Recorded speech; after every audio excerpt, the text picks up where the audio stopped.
dalam perkara yang boleh memberikan kita manfaat ilmu dan iman. Peringatan sama kita,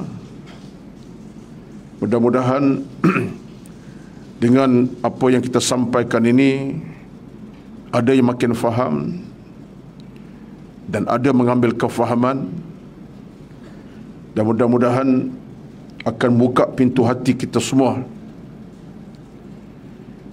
dalam hidup beragama ni, tuan-tuan, puan-puan. Satu perkara yang kita nak kena ambil cakna yang cukup maksimum lah, iaitu bagaimana kita sepatutnya berusaha ke arah untuk melengkapkan kelengkapan yang sepatut dalam sebuah kehidupan ini, kerana kehidupan kita ini adalah kehidupan yang amat bergantung di atas bekalannya, kelengkapannya. Maksud saya ialah,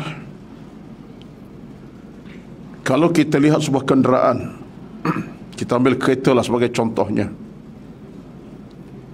Kenderaan tidak akan dapat sempurna perjalanannya, penggunaannya kalau tak lengkap,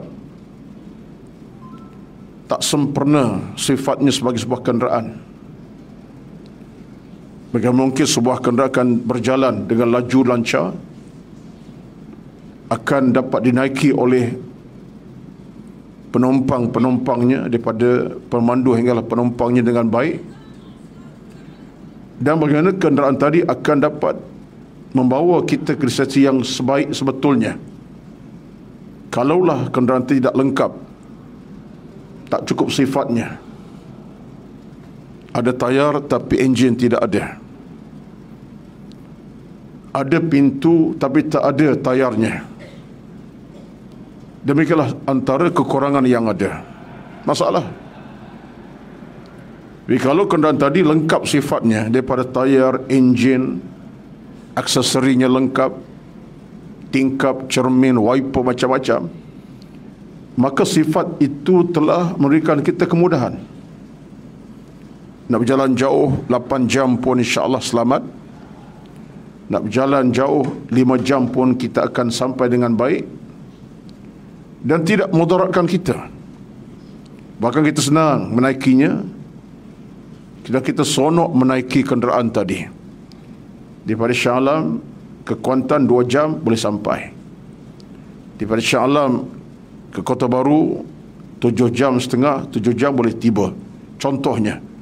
Sebab kerana itu lengkap sifat dan bekalannya, minyak cukup, enjin servisnya, itu sebagai contoh yang mudah.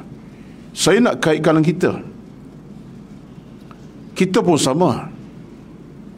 Jadi melengkapkan sebuah kehidupan beragama ini suatu kemestian untuk kita dapat suatu neraca utama dalam agama, iaitulah Allah Subhanahu wa ta'ala menerima kita.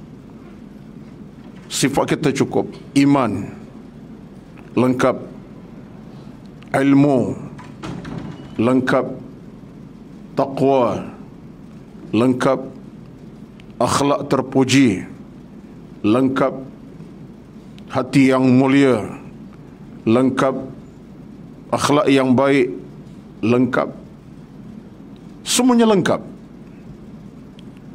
Jadi akhirnya bila kita sampai di depan Allah nanti, Allah terima kita dengan mudah. Saya beri contoh tadi bukanlah nak ambil sebagai satu peringatan yang segala-galanya, tidak, tapi ini sebagai contoh yang real. Maka sebab itulah, maka dalam hidup ini, secara muqaddimahnya saya ingatkan diri saya, ingatkan tuan-tuan hadir pada hari ini, marilah sama-sama kita dalam apapun situasi kita ada, fikir dan renungkanlah soal nak menambahkan ilmu, soal nak bina hati, soal nak menambahkan taqwa, soal memperkemaskan amal-amal salah kita, soal menyempurnakan ibadat wajib dan sunat kita, soal kita nak bina hati yang tulus, ikhlas, kita nak bina amal soleh yang sebanyak, kita fikirkanlah. Kerana masa yang kita ada tidak panjang. Yang lebih kita takut ialah di saat kita masih nak buat kebaikan-kebaikan, Allah tidak berikan kita masa yang panjang, usia yang singkat. Usia yang singkat, tak sempat. Itu kita paling takut. Kita nak buat tapi tak sempat. Masa tak panjang, usia tak panjang. Itu kita paling takut. Apalagi ketakutan lebih besar pada itu lagi. Satu di antara bacaan menarik saya dapat tangkap pada hari ini daripada satu tulisan ulama salafun as-salih, iaitu disebutkan oleh Al-Imam Al-Hasan Al-Basri rahmatullahi alaihi. Pernah ditanya oleh anak muridnya, apakah perkara yang kamu paling takut? Ditanya kepada Al-Hasan Al-Basri, anak muridnya. Anak murid tanya untuk guru ni, untuk dapat jawapan yang terbaik, jawapan yang padulah. Wahai tuan guru, apakah yang kamu paling takut sekali? Yang paling takut. Apa jawapan Al-Imam Al-Hasan Al-Basri rahmatullahi alaihi? Kalau kita nak jawab, mungkin banyak jawapan. Takut tu macam-macam lah. Takutkan harimau pun takut, ular pun takut. Takut macam-macam lah takut tu. Binatang yang ganas, takut-takut ni. Tapi kata Hasan Basri, aku paling takut 3 perkara. Akhafu ala thalathati umurin. Aku takut dalam 3 perkara. Ini yang menarik ni. Yang pertama, takut tak makan. Jangan tulis, tak betul tu. Takut tak makan tak timbul, ya. Akhafu ala thalathati umur. Aku takut 3 perkara. Yang pertama, aku takut dosa aku berpanjangan. Al-istimrar fi dhanbi wal khataya, fi dhunub wal khataya. Aku takut dosa aku ni berpanjangan, tak boleh berhenti buat dosa. Tengok tuan-tuan, ya. Dia paling takut ke situ, dia kata. Takut kalau dosa aku berpanjangan. Dosa tak henti. Aku paling takut. Takut yang kedua, dia kata apa?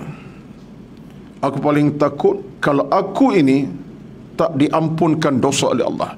Dosa berpanjangan. Yang kedua, aku paling takut tak diampunkan dosa oleh Allah Azza wa Jalla. Lan yaghfirullahu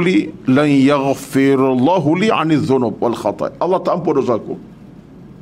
Dikaitkan begitu ke situ. Pertama, aku takut dosa berpanjangan tak berhenti. Yang kedua, aku takut kalaulah Allah tidak ampunkan dosa-dosa aku. Yang ketiga, aku paling takut kalau aku mati tidak dalam redha Tuhanku, yakni Allah Subhanahu wa taala. Kalau aku mati, Tuhan tak redakan aku paling takut. Tengok tuan-tuan, 3 jawapan itu. Saya fikir jawapan-jawapan cukup tuntas, padu dan mantap, dalam kerangka untuk mengajak kita berfikir. Saya bila baca ni tuan-tuan, lebih terasa sebab jawapan-jawapan yang begitu padu, yang boleh menjentik hati perasaan kita. Kita tak fikir pun hal itu dalam hidup ini. Siapa fikir? Aku takut kalau dosa tak pernah berhenti. Tak terfikir. Aku takut kalau Allah tak ampunkan dosa. Kita fikir macam tu. Takut kalau Allah tak redha aku ke, contohnya tak terima aku ke. Tak fikir kita tuan-tuan. Yang Hasan Basri fikir macam tu. Itulah jawapannya. Dari rangkuman jawapan tadi, bagi saya boleh kita ambil sebagai renungan bersama untuk saat ketika ini, untuk kita mengajak diri masing-masing dalam kesibukan kita bekerja, dalam keseronokan kita bersama dengan teman taulan, keluarga, anak sahabat, sebab handai anak pinak. Dalam keadaan kita buat apa pun hidup ini, dengan harta ke, makan, minum, macam-macam, letaklah ketiga-tiga perkara tadi sebagai landasan. Dengan tiga perkara tadi kita paling takut, macam kata Basri, Hasan Basri, mudah-mudahan kita beroleh jalan hidup yang selamat, sejahtera, bahagia, membahagiakan, insya-Allah. Dalam urusan hidup kita tidak ada sesuatu yang menyusahkan. Rezeki berkat, hidup berkat, umur berkat, kekayaan harta berkat, pekerjaan Allah berkati, semuanya dalam keberkatan Allah Subhanahu wa taala. Umur kita berkat, insya-Allah. Maka itulah satu muqaddimah yang saya fikir, satu lontaran yang lebih bersifat untuk kita berfikir bersama-sama, dan ambillah peringatan tadi sebagai panduan dalam kita nak mencorakkan sebuah kehidupan yang benar-benar membahagiakan kita. Apalagi kita berbicara sekali sebulan dalam tajuk manhaj hidup orang beriman. Ini tajuk saya lah. Semenjak dah lama ini tajuknya manhaj hidup orang beriman. Bagaimana program hidup orang beriman, apa yang diajar oleh agama kita. Baik. Bulan yang lepas kita telah sebut tentang antara program utama kita ialah membaca Al-Quran. Kita nak sambung pada pagi ini dua lagi perkara yang berkait dengan manhaj hidup kita ini, iaitu zikir dan doa. Zikir dan doa. Ini tajuk besar kita, iaitu Al-Quran, zikir, doa. Quran dah selesai, kita nak tengok tajuk zikir dan berdoa. Tidak ada suatu bentuk ibadat selepas daripada Al-Quran yang lebih utama daripada melakukan zikir kepada Allah Subhanahu wa taala dan mohon segala hajat dengan menggunakan doa-doa yang ditujukan dengan ikhlas hati kepada Allah Subhanahu wa taala. Tuan-tuan sekalian, memang penderitaan tidak ada. Kebahagiaan ini satu perkara yang kita rindukan. Rindukan harta yang baik, anak-anak yang soleh kalau kita berkeluarga, suami yang soleh kalau kita ada suami, isteri yang soleh kalau kita beristeri. Rindukan nikmat hidup yang selesa, membahagiakan, rumah idaman yang lengkap. Itu satu perkara biasa dalam sebuah kehidupan manusia. Nak selesa, nak bahagia. Tetapi dalam kita mencapai kebahagiaan begitu, apa salurannya? Apa laluannya? Sebagai orang Islam, kita ada saluran dan laluannya. Ada jalannya. Karena orang Islam bahagia ni di dua alam. Bukan dua alam. Orang Islam bahagia dua alam. Bukan hidup dua alam, tidak. Dua alam itu reptilia. Ya. Tapi kita nak bahagia dua alam. Bahagia di alam bumi, bahagia di alam mahsyar akhirat. Ini neraca utama kita. Bahagia di alam bumi dengan nikmat rezeki kita masih ada. Bab harta, keluarga, kekayaan, kehidupan kita nak bahagia. Kita ada matlamat itu. Tetapi dalam agama tak cukup itu sahaja. Kita mesti cipta dan cari kebahagiaan yang lain lagi, yang lebih utama lagi, kekal abadi selama-lamanya, kebahagiaan di hari akhirat. Bahagia hari akhirat. Betullah dalam hidup kita sekurang-kurangnya semua kita baca satu doa. Al-Baqarah ayat 201. 202 itulah Rabbana atina fid dunya hasanah wa fil akhirati hasanatan wa qina adzaban nar. Ini ayat yang bersifat memohon kebahagiaan dunia akhirat sekaligus bersama-sama. Rabbana atina fid dunya hasanah. Kita mohon kepada Allah kebahagiaan di alam bumi, wa fil akhirati hasanah, dan bahagia di alam sana. Dan kemuncak bahagia kita apa dia? Neraka tak sentuh batang tubuh kita buat selama-lamanya. Wa qina azaban nar. Ya Allah, jauhkan kami hindarkan kami daripada bakaran neraka yang mengazabkan, yang menyusahkan, yang menakutkan, yang membakar-bakar itu. Tuan-tuan sekalian, doa ini saya fikir doa yang memang melekat di hati jantung kita. Dan siapa yang tak baca doa ini dalam hariannya, kecuali dia tak semayang, dia tak bacalah. Dia tak solat, dia tak ibadat, tak baca. Tapi biasa kita baca. Kita lepas solat, biasa penutup pada bacaan doa, itulah bacaannya. Rabbana atina fid dunya hasanah wa fil akhirati hasanatan wa qina azabannar. Melekat di diri kita semua. Dan kita bila angkat doa itu dalam kehidupan kita, insya-Allah Allah dengar apa kita minta. Ya Allah, aku nak bahagia dunia. Aku ada anak-anak yang salah. Anak kalau usia baru sebulan, 2 bulan, ya Allah jadi anak ini anak yang baik masa depannya, berjaya masa depannya, beriman, berilmu pada masa depan. Kita nak macam tu. Ya Allah, aku ada keluarga, anak-anak tak ramai lagi, seorang 2 isteri. Kami keluarga yang saleh, ya Allah, keluarga yang berilmu, yang beramal. Kita ada harta benda melalui pendapatan bulanan kita. Kita minta pada Allah berkati pendapatan kita, walaupun tak banyak, tapi kita minta Allah berkati. Kalau banyak lagi berkat, insya-Allah. Maksudnya ialah kita ada rintihan berkat pada Allah. Ada benda tu. Saya tak tahulah kalau tuan-tuan yang depan saya tak pernah berfikir nak minta Allah beri bahagia dalam soal, tidak ada. Semua kita ada matlamat itu. Yang tak kahwin lagi pun minta bahagia. Ya Allah, dapat pasangan hidup yang baik, dapat suami yang soleh, dapat isteri yang solehah, nanti rumah tangga nanti bahagia benar. Ya Allah, dapat hidup tenang, bahagia selama. Semua orang nak. Tapi masalah Haji Rizal dalam hal ini ialah, kalau kita hanya sekadar minta bahagia dunia, tak ke akhirat, kita mungkin dapat dunia semata-mata. Dapatlah dunia, dunia bahagia, apa tak ada semua ada. Akhirat belum tentu. Ini amaran Tuhan dalam Quran sebenarnya. Kalau tengok dalam surah Al-Baqarah ayat 200, 200 itu memang Allah sebut begitu kepada kita. Allah sebut kepada kita dalam soal kompas hidup ini, kita dalam bab minta ni kena minta sungguh-sungguh. Jangan minta hanya urusan dunia semata-mata dunia. Minta sekali untuk Allah berikan kita kebahagiaan jua diharap di hari akhirat nanti. Cuba camak balik. Saya tak nak baca ayat tu. Tuan-tuan semak dalam surah Al-Baqarah ayat 200. Ya. Allah sebut kepada kita tu. Ada orang minta bahagia dunia semata-mata, aku beri, kata Allah Azza wa Jalla.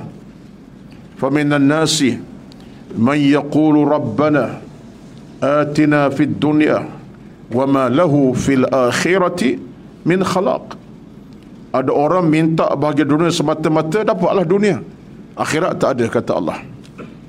Semuanya senang di buku kami. Apa nak dia dapat? Harta, pangkat, rezeki, keluarga besar, nikmat hidup santai, sungguh dapat. Tapi tak fikir akhirat. Dia dapat dunia semata-mata. Wa ma lahu fil akhirati min khalaq. Tak ada apa di akhirat nanti, kata Allah. Tapi orang beriman sifatnya macam mana, kata Allah? Wa minhum man yaqulu rabbana atina fid dunya hasanah wa fil akhirati hasanah wa qina adzabannar ulaika lahum nasibun mimma kasabu wallahu sari'ul hisab. Al-Baqarah 200 hingga ayat 202. Semaklah. Adapun orang beriman, dia minta bahagia dunia, akhirat bersama, Allah akan beri. Saya sebut ini sebab apa? Sebab antara kekuatan utama kita dalam kita nak meraih kebahagiaan dunia akhirat ialah zikir dan doa. Ini tajuk kita sekarang, zikir dan doa.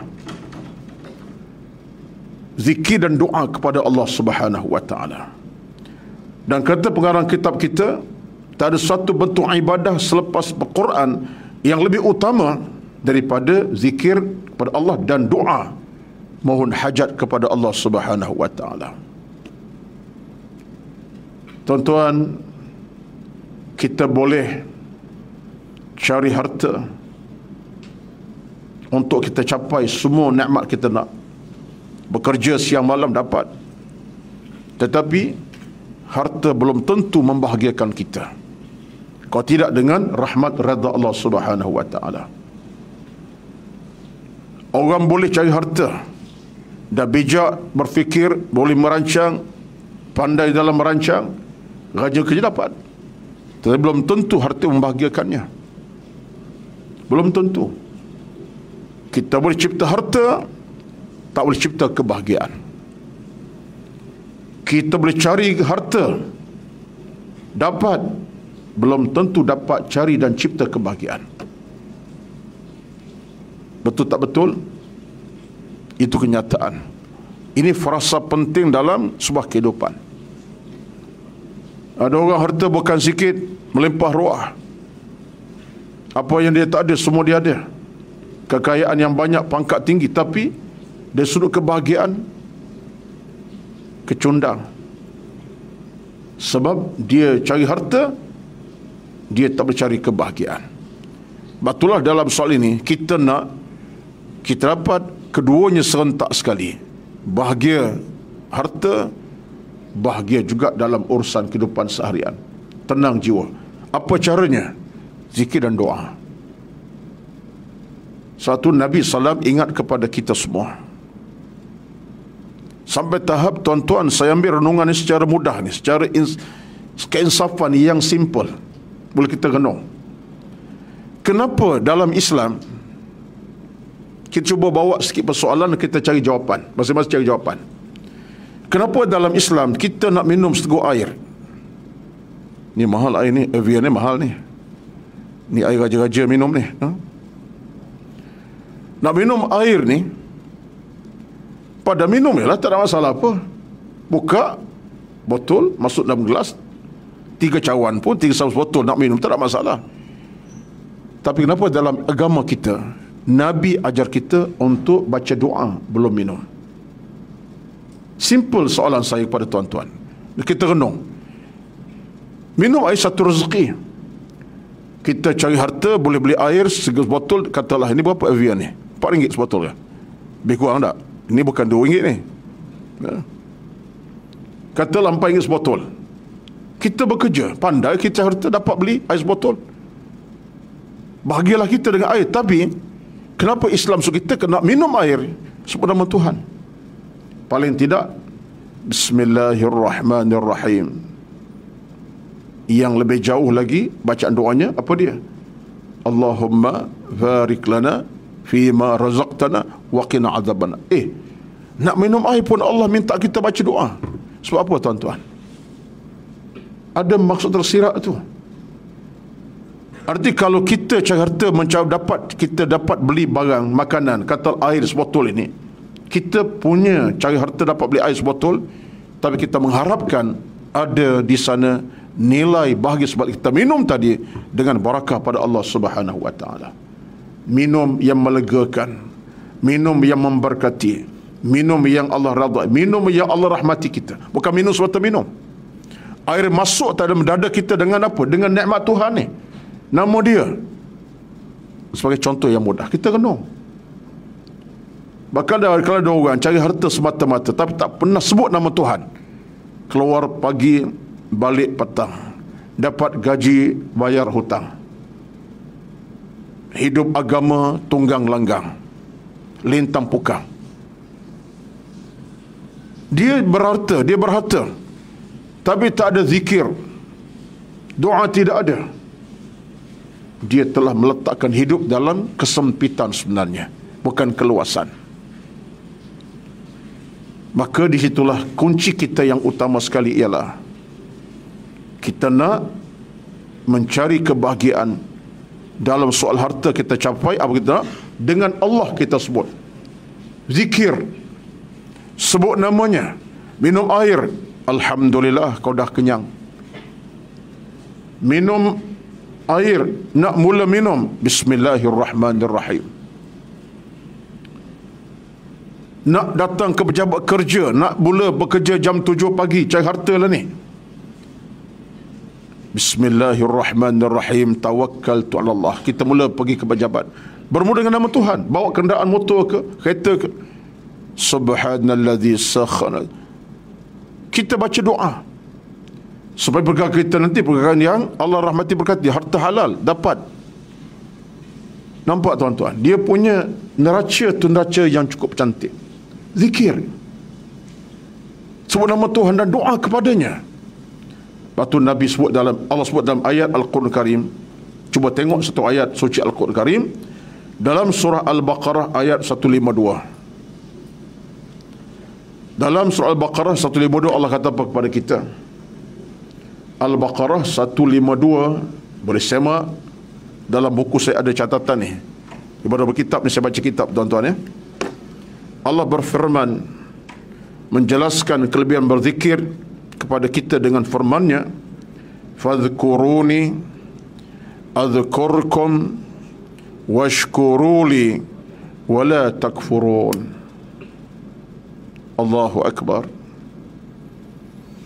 Subhanallahil azim. Kita hidup ini ada pemandunya, ada panduannya.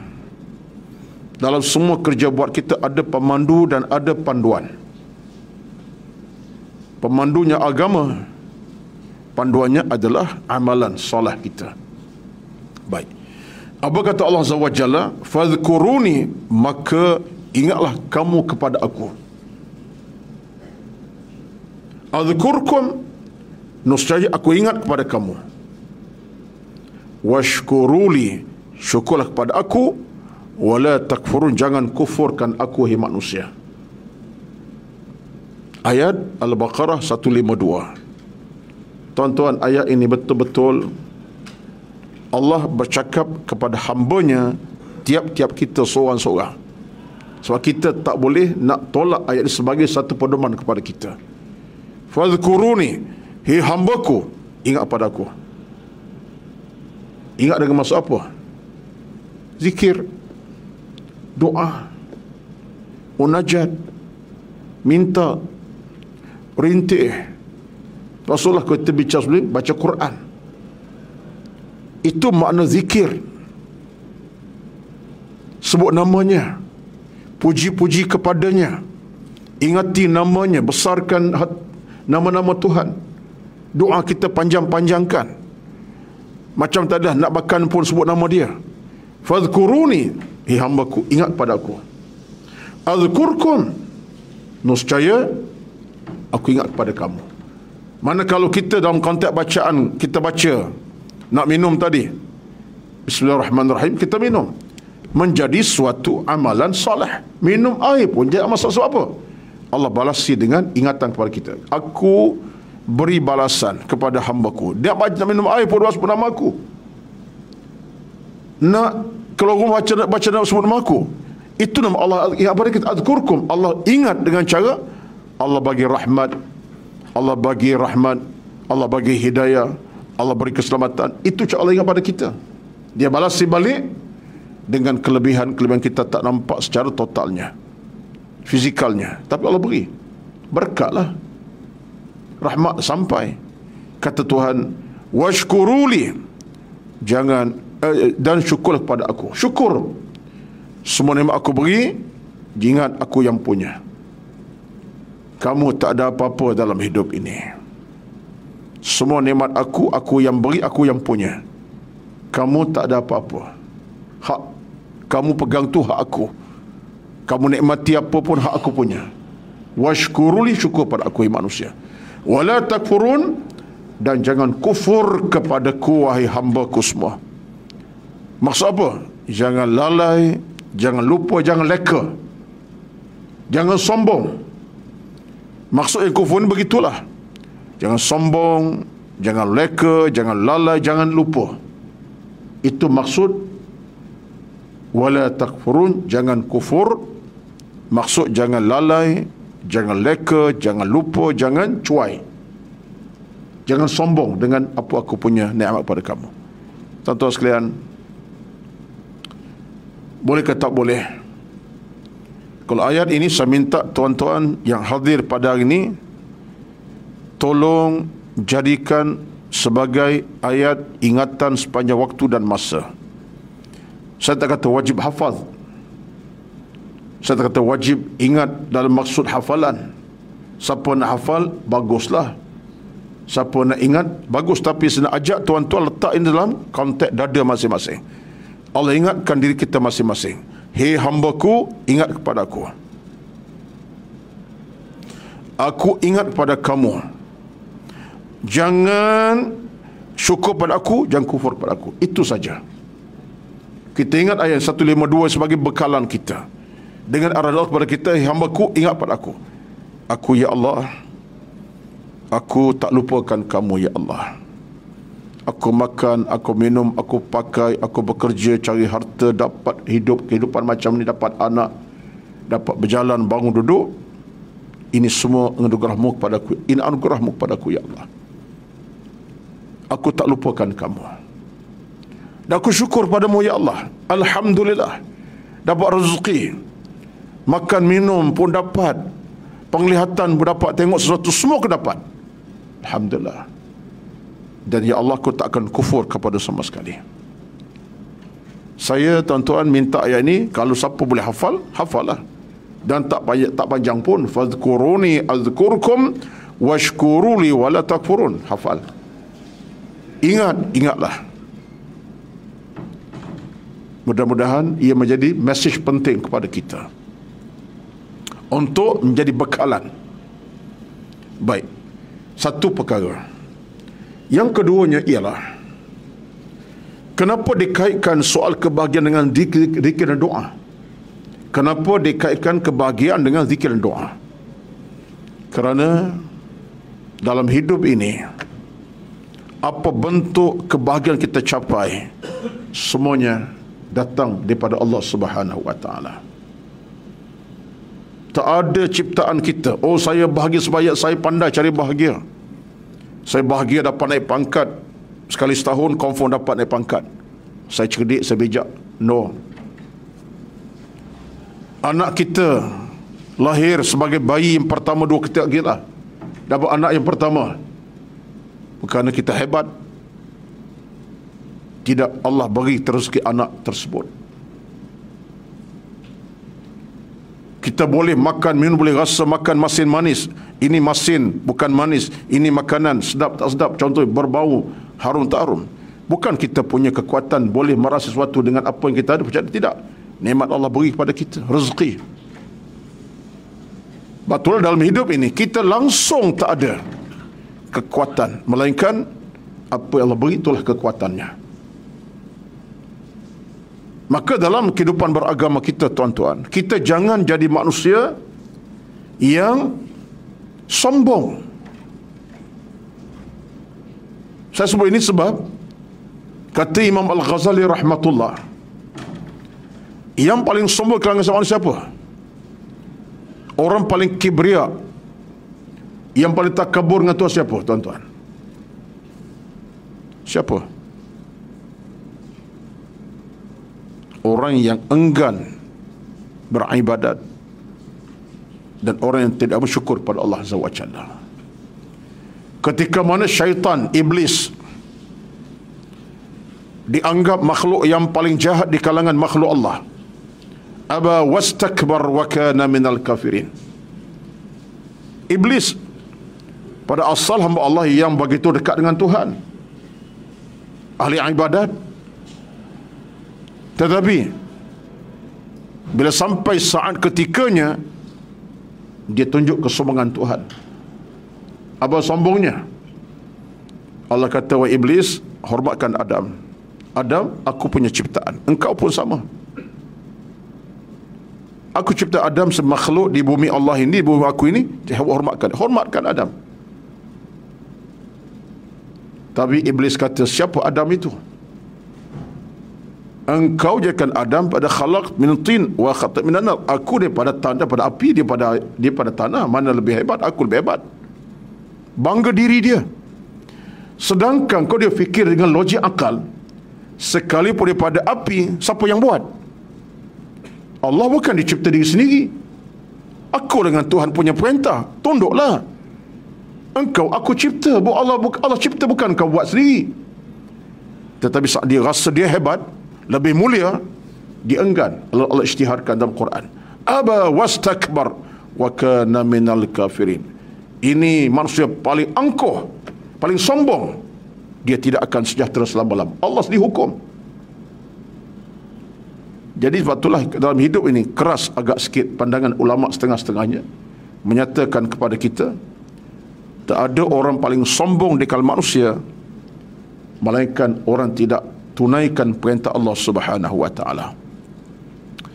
Betullah kalau ikut neraca ni berat kita tuan-tuan. Orang tak solat, orang yang tak nak mengaji ilmu, terus kejahilan, orang ni paling sombong sebenarnya. Walaupun dia nampak dengan orang tak sombong, tolong orang, bantu orang, beri harta dari sudut infak pun banyak dia beri. Dengan Tuhan dia tak buat ibadat. Ini paling sombong kalau ikut kepada para ulama. Ini paling sombong di kalangan manusia. Kita nak macam tu. Kita nak macam tu tuan-tuan.